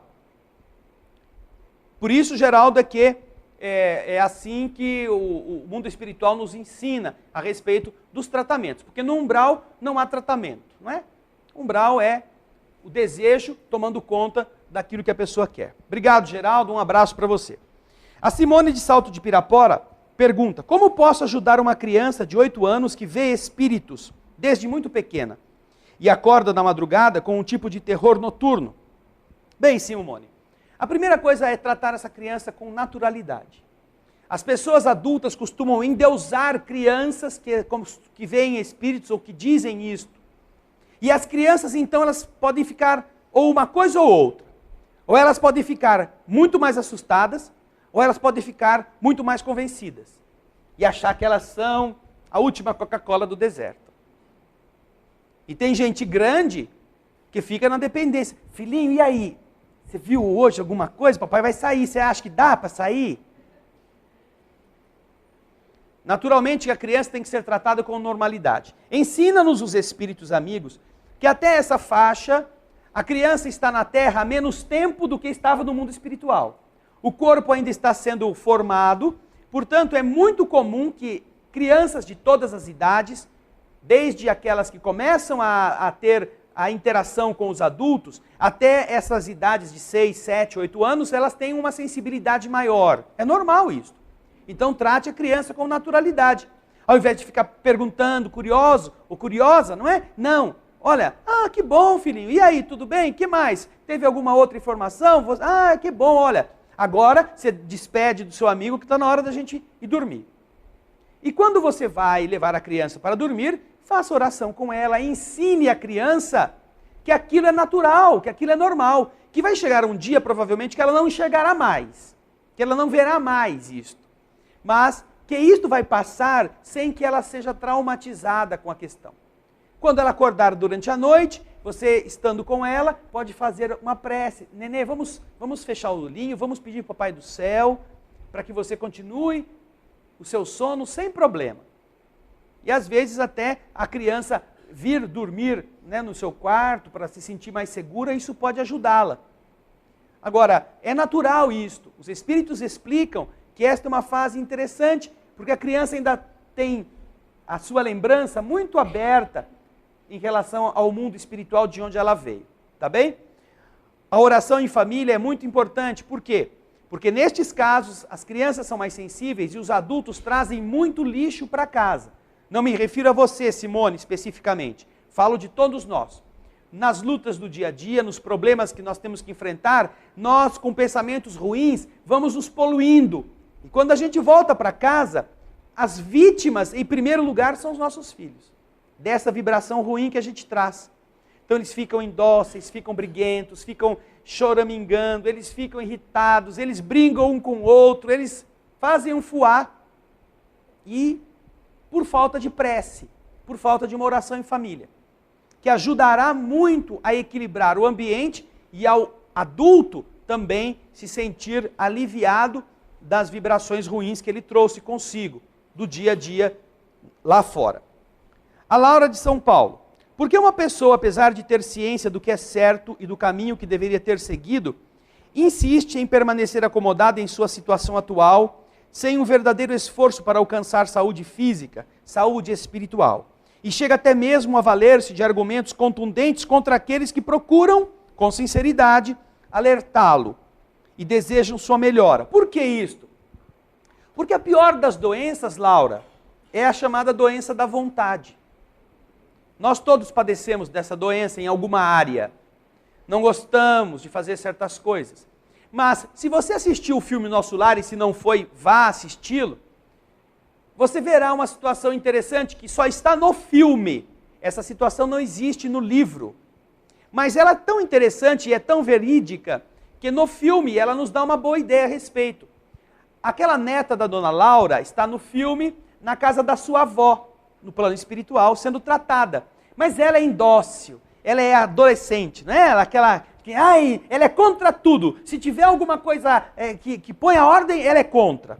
E ela acha, não suporto esse ambiente só de musiquinha bonita, de todo mundo feliz, de um mundo cor-de-rosa. Ela falando no filme, não é? Então, e o que ela quer? Ela quer voltar para a Terra, onde tem a sua bagunça, tem a sua baderna, porque o padrão vibratório dela é compatível com este ambiente, com esta sintonia. Ah, minha neta. Um dia você vai entender. Vai aprender a lidar com as separações temporárias da vida. E se eu não quiser entender, vó? E se eu não quiser ficar ouvindo essas lições? Heloísa, não vai funcionar. Eu não vou esperar anos e anos para retornar. Você está doido para ir. Não aguenta mais esse tom moralista. Todo mundo tem um conselho para te dar, não é mesmo? Vamos embora. Vamos ser felizes de verdade. Não vai dar certo. É a nossa vida, doutor. Nós temos esse direito. Não. Nós não temos esse direito. Assim também, as pessoas que são indóceis a qualquer mudança para melhor, desde que isso signifique disciplina, elas estão demonstrando que têm um padrão vibratório e evolutivo ainda inferiores. É muito fácil. Leia, logo a seguir da pergunta 96, leia lá na pergunta 100, pergunta 101, 102, as características dos espíritos da terceira ordem. Você vai ver 5 classes. E você verá que estas pessoas, não me refiro a essa que você está dizendo, mas as pessoas indóceis, que não querem melhorar, que não querem fazer esforços, porque são rebeldes, elas se enquadram perfeitamente nas classes primitivas, nas classes inferiores na evolução. Pode ser seu filhinho, você pode amá-lo muito, pode ser a pessoa que você mais tem a paixão, mas isso não impede de ele estar categorizado nesta faixa evolutiva. Gostar dele não significa concordar com ele. Significa estar atento ou atenta para esclarecê-lo. Pode ser que agora não aceite, mas lá na frente, como aconteceu com a moça, ela fugiu de nosso lar, não é? Ninguém impediu que ela saísse. Quis sair, aí a gente vê como que ela voltou. E quando ela voltou, não pôde mais ir para a casa da vovó, onde ela estava protegida, onde ela estava amparada. Teve que ser recolhida às câmaras de retificação, como qualquer espírito que chega desta situação umbralina. Desequilibrada, obcecada pelo noivo, Heloísa jamais conseguiria atravessar as densas camadas de umbral que cercam a terra desde a superfície até as fronteiras da cidade. O resultado, lei de ação e reação. Heloísa.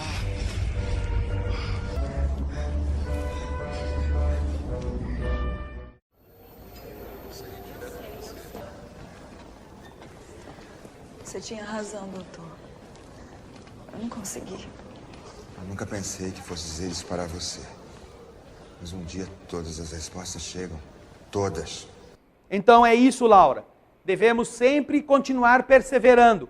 Mas deixa, às vezes, a pessoa bater a cabeça. Deixa. Dê exemplo. Compreenda. Mas deixa a pessoa, porque às vezes ela tem que andar. Há uma história muito interessante. Um dos livros de Humberto de Campos, Contos e Apólogos, se não me engano, tem lá uma história chamada A Proteção de Santo Antônio. Santo Antônio fala sobre isso. E uma das frases que a gente guardou é esta: para bem proteger, muitas vezes é necessário retirar as escoras. Para bem proteger, às vezes tem que deixar a pessoa cair. Porque ela vai aprender a se proteger. Ao invés de ficar dependendo da gente. Tá bom? Patrícia Lenharo de Arapongas, no Paraná. Em qual categoria de espírito a maioria da humanidade se encontra? Você vai ver isso no Livro dos Espíritos. Vamos lá, para responder sua pergunta, ô Patrícia, vai na pergunta número 105.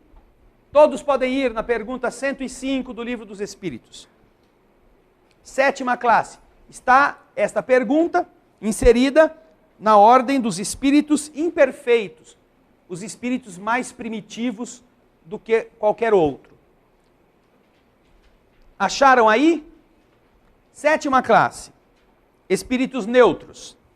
Não são nem muito bons para fazerem o bem, nem muito maus para fazerem o mal, inclinando-se tanto para um como para outro, e não se elevam acima da condição vulgar da humanidade.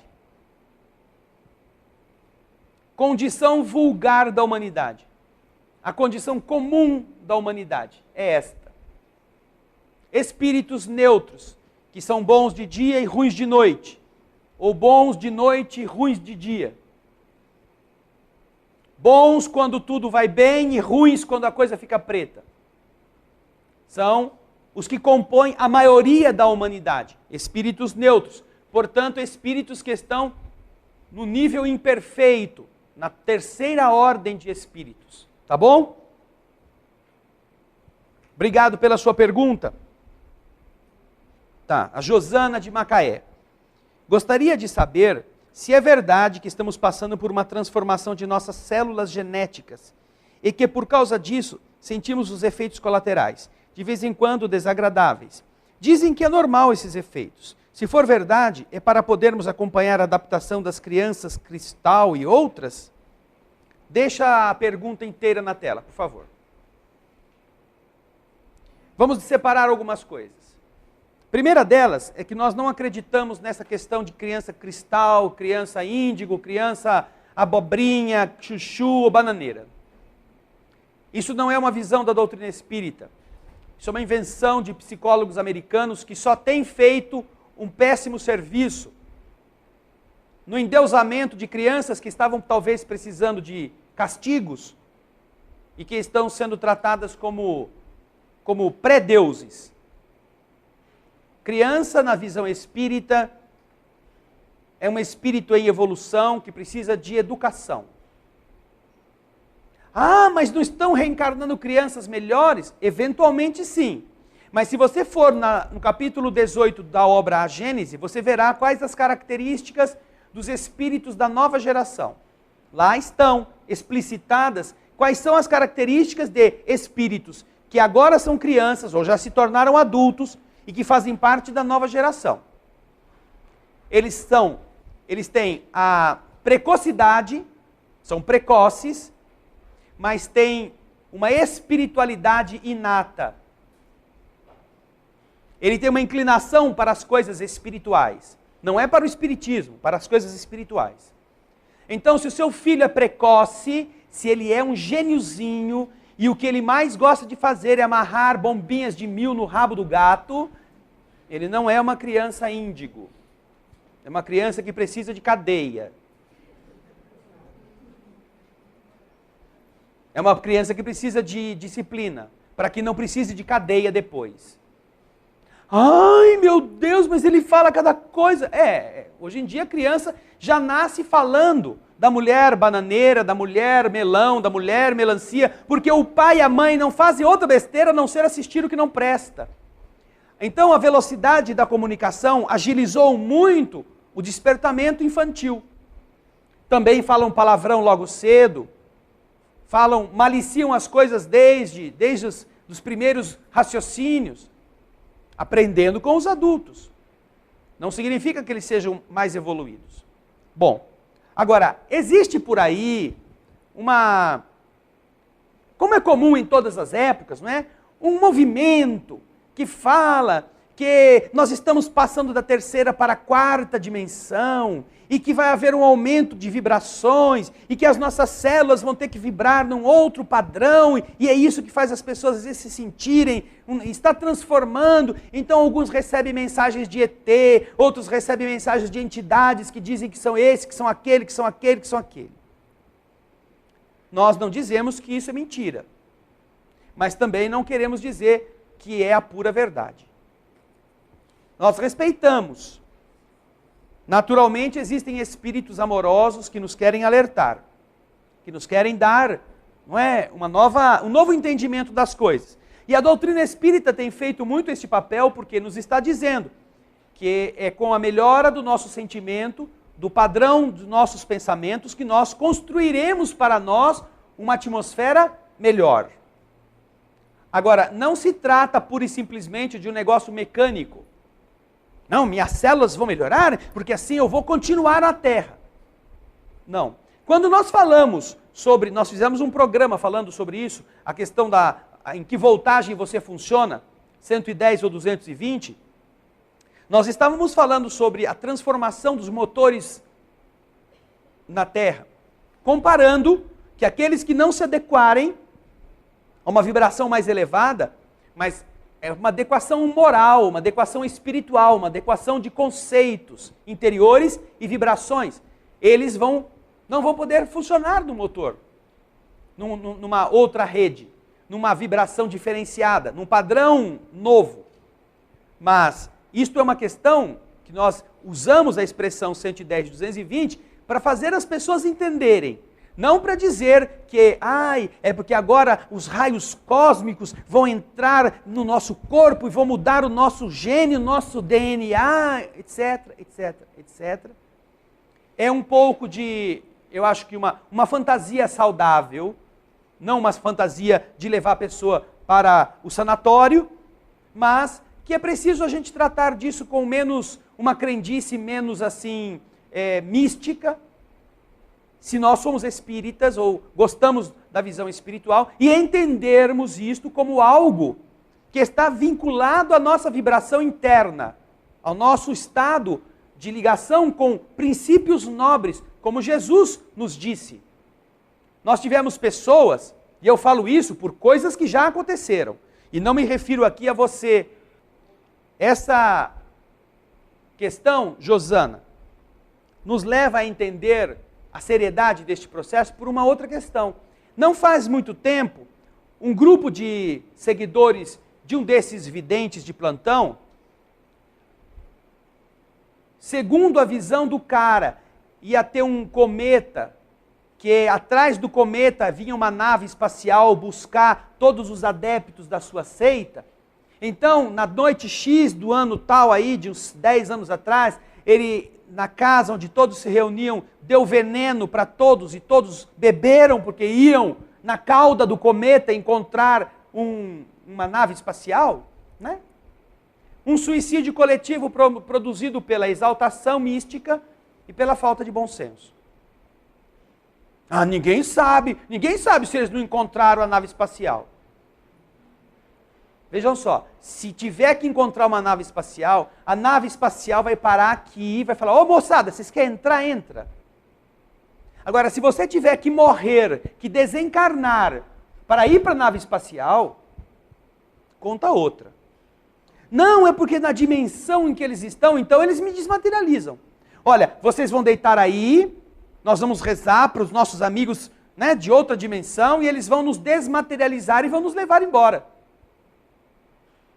Não tem poder para isso? Nós usamos a nossa pouca inteligência para criarmos as bombas atômicas que desagregam a matéria. Ora, esses espíritos, essas naves que vêm de tantos e tantos lugares, não podem fazer nem um pouquinho do que o Capitão Kirk faz lá? Teletransporte, por favor, liga aí. Transporta o cara de um lugar para outro. Eu vou ter que me matar para isso? Ah, conta outra. Então é importante que nós não percamos o pé no chão, a lucidez a respeito de certos argumentos que, se você pesquisar dentro da visão espírita, eles carecem de consistência. E, mesmo assim, a gente respeita os que acreditam nisso. Nós não nos colocamos a diminuir quem quer que pense no Papai do Céu, na mula sem cabeça, no boitatá, no saci pererê. Tudo bem, não há problema. Uma coisa é eles pensarem assim e não terem religião, não terem uma outra fonte de informação. Outra coisa é a gente ter e ainda continuar, não é? Ai, eu sei que ninguém morre, mas eu vou acender uma vela para o boitatá aqui em casa, porque cheguei agora à noite, está escuro, vi um barulhinho. Tá bom? Então, obrigado a Josana de Macaé. Próxima pergunta, a última. A Cristina diz assim: eu gostaria de saber, através da doutrina, o que poderia me auxiliar para eu controlar meu estresse e não descontar na boca para emagrecer. O estresse, às vezes, tem uma causa, então procure a causa dele. É problema material, problema de trabalho, é angústia emocional, falta de companhia, e aí você vai comer. E o comer resolve? Não resolve o problema. Mas é que eu me acalmo. Então é um mecanismo vicioso. Aí você se acalma porque come, e aí fica estressada porque engorda. Então você cria outro problema, que aí perde a linha, e aí a solidão que já era grande, aumenta.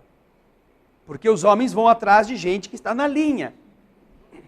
Pelo menos fisicamente, porque o homem adora a mulher que não anda na linha. Mas, moralmente falando, né?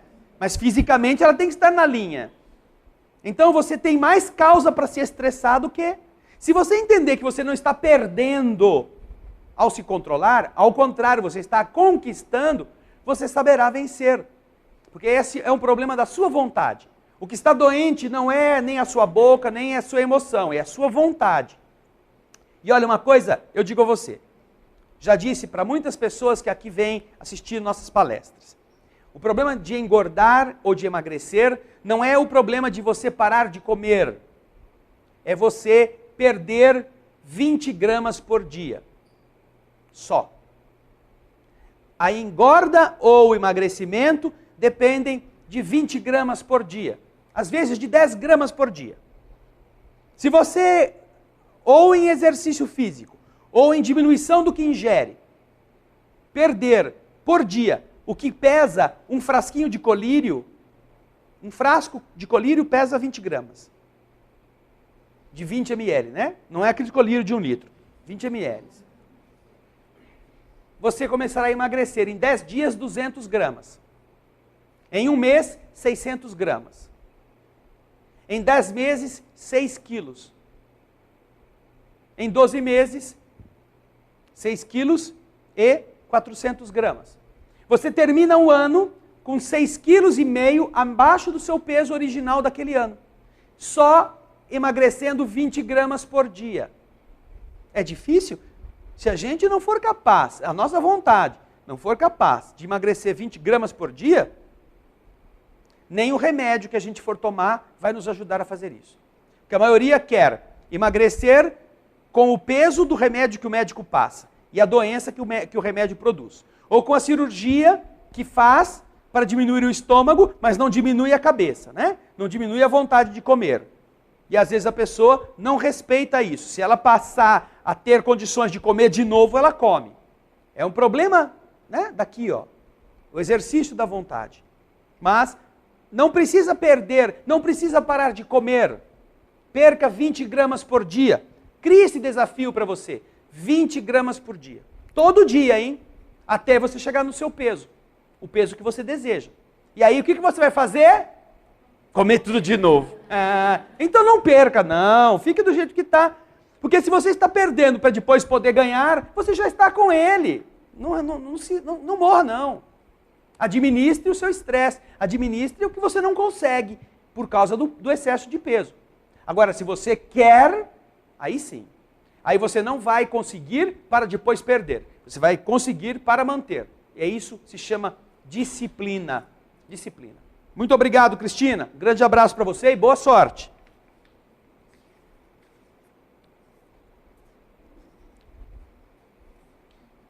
O Amauri de São Paulo pergunta, é a última. Como o policial deve se comportar no mundo de hoje? Vendo tanta coisa errada, tanta impunidade. Prender as mesmas pessoas várias vezes e pelos mesmos crimes. É um desafio muito grande. Os policiais, os que vivem na difícil tarefa de serem os que executam ordens, eles estão no teste dos seus princípios, dos princípios reais de suas almas. Eles estão com o poder de autoridade, inclusive o de tirar a vida de alguém, correndo o risco de perder a vida, mas tendo que passar por essa situação. Ele prende e a justiça, entre aspas, solta. E ele prende e a justiça solta. E ele prende e a justiça solta. Então, enquanto você acredita que seus princípios morais estão razoavelmente atendidos dentro desse sistema, não fraude, não seja um criminoso, não se iguale aos que você tem que prender, muito menos aos que são os que deveriam manter preso e não mantêm, porque se corrompem, ou porque se vendem, ou porque burocraticamente não respeitam os limites que a sociedade de bem precisa ver respeitados. Não se iguale a eles. Cumpra o seu dever com correção. Controle o seu impulso animal de ser igual ou violento como aquele que está te agredindo. Quando você chegar no seu limite e você não aguentar mais, mude de emprego. Ou aproveite o que você está vivendo em termos de equilíbrio financeiro ou de possibilidade, faça um outro curso. Aprenda outra coisa. Modifique o seu caminho. Você pode. O grande problema é a pessoa promiscuir-se na mesma situação em que está com a desculpa de que o mundo não presta. É sofrimento. O mesmo sofrimento do médico que quer curar todos os doentes e todas as semanas perde pacientes para a doença. E morre aquela pessoa que ele gostava tanto. Então, cada morte é uma dor. Se ele não aguenta isto, é preferível que ele procure um carrinho de pipoca e vai vender pipoca lá em algum lugar. Mas faça isso com amor, do que ele... vai morrer mesmo, então vamos dar um remédio mais forte assim, pelo menos não sofre. Sabe? A gente mata por antecipação porque economiza o sofrimento dele. Porque eu não aguento, eu não dou conta mais de ver gente morrendo. É o mesmo processo, o mesmo problema. Se você não é corrupto, se você resiste a todas essas tentações, se você quer melhorar moralmente falando, não embarque em tudo aquilo que vai te levar para o buraco. Porque ou você faz parte do jogo, ou você vai ser tirado do jogo por algum modo, geralmente violento. E infelizmente, nessas carreiras onde há muita proximidade do crime, você corre muito risco a esse respeito. É uma das mais importantes funções da sociedade. E é uma das que está pagando mais caro a promiscuidade oficial entre o banditismo e a honradez, quando deveriam ser coisas muito distintas. Quem está pagando o preço são essas pessoas que estão tendo que defender uma lei que não os defende. E que também não defende a sociedade. Se você aguenta isto, continue honesto. Mas se você está chegando no seu limite, mude de emprego. Para continuar sendo honesto em outra área. É a minha opinião, não é a opinião da doutrina espírita. Digo isso a você porque eu fiz isto. Esta também foi minha opção de vida. Não estou falando de algo que não tenha feito. Eu não era policial. Mas na vida que tinha como profissional, também tive que escolher. E nunca me arrependi de ter feito isso. Tá bom, Mauri? Um grande abraço para você, meu irmão. Tudo de bom. Bem, terminamos nosso estudo de hoje, agradecendo a presença de você em sua casa, de vocês aqui em nosso centro. Vamos fechar os olhos para fazermos a nossa prece. Obrigado, Senhor, por aprendermos a discernir coisas que às vezes nossas rotinas nos fazem confundir. A descobrir valores que muitas vezes estão misturados em uma sociedade que elogia defeitos, que recomenda muitas vezes o erro como virtude. Obrigado por nos dar a noção do conteúdo das palavras com a sua respectiva área de significação. Porque você mesmo nos ensinou no seu evangelho que o nosso sim deve ser sim e o nosso não deve ser não. Que a pior de todas as coisas é a confusão entre os dois conceitos. Porque não constrói e, ao contrário, confunde. Obrigado pelos ensinamentos espirituais que não estão preocupados senão com a elucidação, com a demonstração das normas inflexíveis da justiça divina, que não se verga às conveniências humanas, que não se vende aos favores de quem quer que seja. Obrigado por nos dar esta consciência e que esta consciência norteie nossos passos, que norteie nossas escolhas. E quando nós estivermos numa situação de confusão, pensemos